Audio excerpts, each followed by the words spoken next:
Greetings, this is a reading of the book The Airship Golden Hind.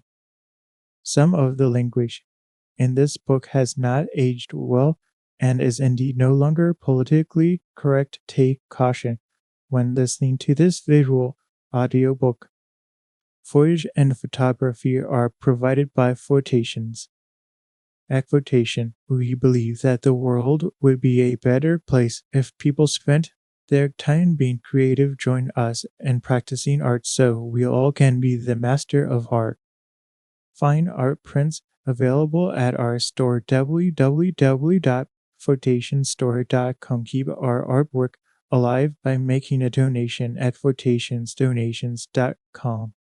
The Airship Golden Hind by Percy F. Westerman. Chapter 26. Well played, sir. Water poured into the open doors and windows and to the charred and torn stern of the nacelle. The aluminium envelope, not built to withstand abnormal stress, began buckling amidships. Tension wires, no longer in tension, but in compression, were spreading in all directions as the huge gas bag settled down upon the already foundering nacelle. Every one of the crew realized the danger of being entangled in the wreckage. In a trice, the water was dotted with heads and shoulders of life-belted swimmers as the crew struck out to get clear of the sinking airship, and presently Fosdick was surrounded by a little mob of undaunted men. Thank heaven, ejaculated the baronet after a hasty count. None missing. Keep together, lads. There is a vessel bearing down on us. Not one but 4 craft were hastening to the rescue. Amongst these was the TZ Brody, which 18 days previously had gone to search for the derelict Golden Hind and had placed Sir Reginald Fosdick on board. Fortunately, the water was warm, and in spite of a fairly high sea running, the late crew of the Golden Hind were taken aboard the destroyer. Fosdick and the others, declining to go below, stood on deck and watched the end of the airship that had taken them safely for nearly 28,000 miles to perish within 5 miles of the Rock of Gibraltar, her official starting point. The end was not long delayed. The buckling of the aluminium envelope resulted in bayonet after bayonet collapsing under the pressure of water. The fuselage had already disappeared. Bow and stern, nearly 400 feet apart, reared themselves high in the air. Then, with a terrific rush of mingled rhodium and air that caused a seething cauldron around each of the extremities of the envelope, the last of the Golden Hind sank beneath the waves. Rough luck losing such a fine airship, commiserated the lead commander of the destroyer. It is agreed, Fosdick, feelingly, especially as she is my own design and I superintended every bit of her construction. It was a pity, too. We didn't hang on for another half an hour. I'd have jockeyed her over the rocks somehow. It was a brilliant achievement, Sir Reginald, said the naval officer. Every sportsman will sympathize with you, but I'm sure they'll shout, "Well played, sir." Any news of the other competitors?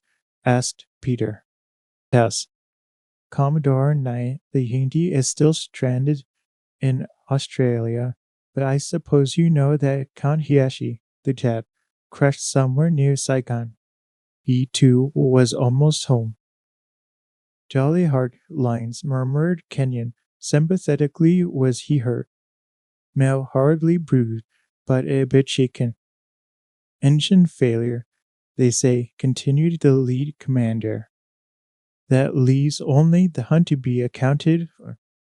And I suppose he's completed the circuit, remarked Fosdick, questioning me. A naval officer laughed. Completing the circuit of a prison yard. He exclaimed, that's about his mark.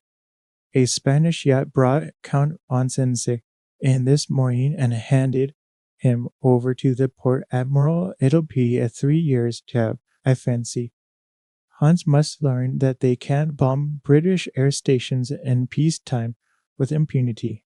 The destroyer ran alongside the dockyard. Fosterdike and the rest of his crew disembarked. On the jetty they were met by several of the chief naval, military, and Air Force officials and 2 representatives of the International Air Board. Fosterdike looked puzzled. He didn't want commiseration, but congratulations seemed a bit out of place. On what grounds, Admiral? He asked. On winning the Chavez Prize for completing the circumnavigation of the globe, replied the senior International Air Board representative, speaking instead of the port admiral fact. You've won it fairly and squarely. But began the astonished baronet. You have persisted, the official. Do you recollect when the airship broke adrift? The destroyer went in pursuit and put you on board that was within 3 miles or so of Suda. The same destroyer picks you up out of the water 5 miles from Cape. Consequently, you've more than completed the circuit, and although the official start was from Gibraltar, I don't think there will be any difficulty in obtaining the International Air Board's decision to the effect that you've won. And that was exactly what happened. Had it not been for Count von Senzig's underhand work in employing Enrico of yours to cast adrift the Golden Hind, Fosterdike would not have completed his aerial voyage round the world. By the irony of fate, the Hun had enabled his rival to score. Fosterdike won the Chavez Prize and the honor of being the first man to fly around the world. Needless to say, Kenyon and Bramston and the rest of the crew were not forgotten. Honors were heaped upon the intrepid airmen. They were lionized, fighted, and praised to such an extent that they were in danger of developing swelled heads. But Kenyon and Bramston knew that the achievement would be but a 9 days wonder. Having attempted and won, they were content to return to their profession, their financial standing much increased by their shares in the big prize. They had enough honors and diplomas to satisfy them, but what they prized most was a certificate from the Royal Humane Society for saving the crew of the Hilda P. Murchison. So, after all, declared Kenyon, we did do something useful, old son.